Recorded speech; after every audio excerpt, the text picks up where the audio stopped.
As her breath trickled out, she did wonder if she might not deserve the damp embrace of heavy Edinburgh clay.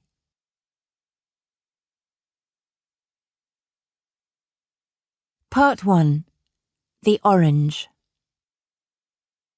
Edinburgh Evening News, 2nd January 2011. Second coldest winter on record.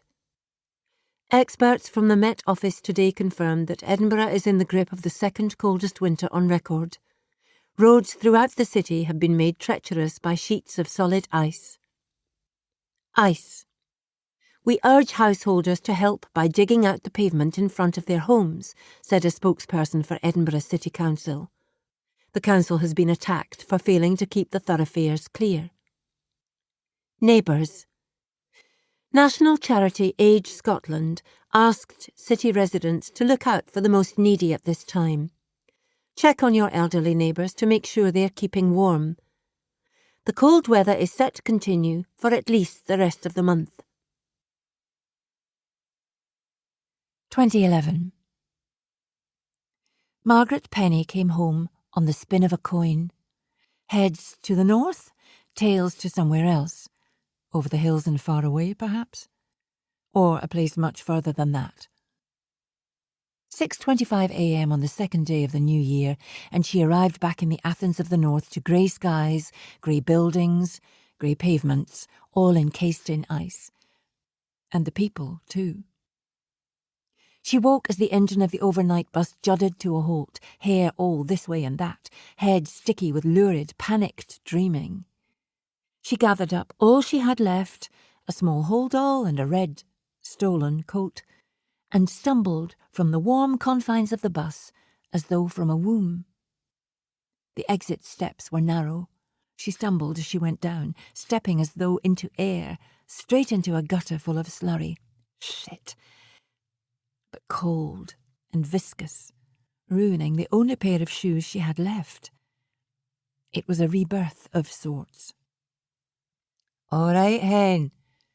Margaret Penny's companion of the night and of the dawn, and of the early, early morning that had never seemed to end, tumbled down the steps behind her and cracked open yet another tin of special. "Happy New Year!" He had reached his promised land.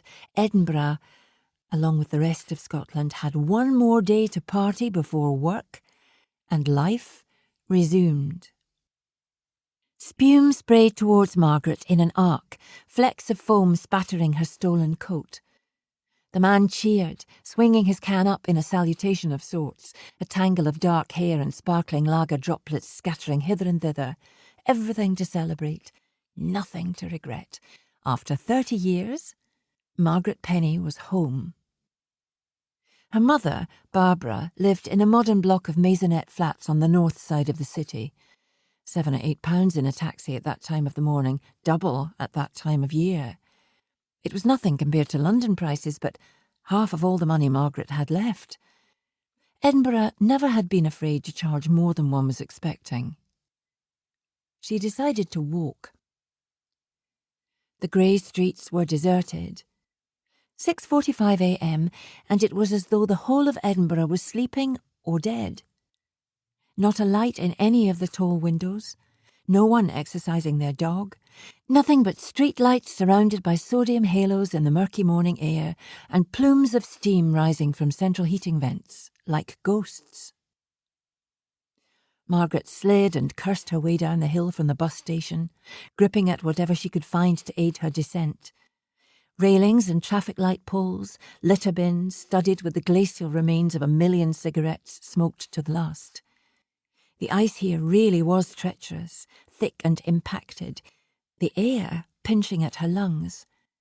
She wished she'd stolen a pair of gloves to go with the coat, or a scarf at least, something to cover the bare extremities of her flesh, hands and throat, ears and fingers, frozen already like the very tips of the Alps. Margaret had forgotten how cold Scotland could be, and how God-forsaken too. Down at the bottom of the long hill at last, she staggered into the residence parking bay at the court, almost colliding with the back end of a large black car as it revved and skidded its way out.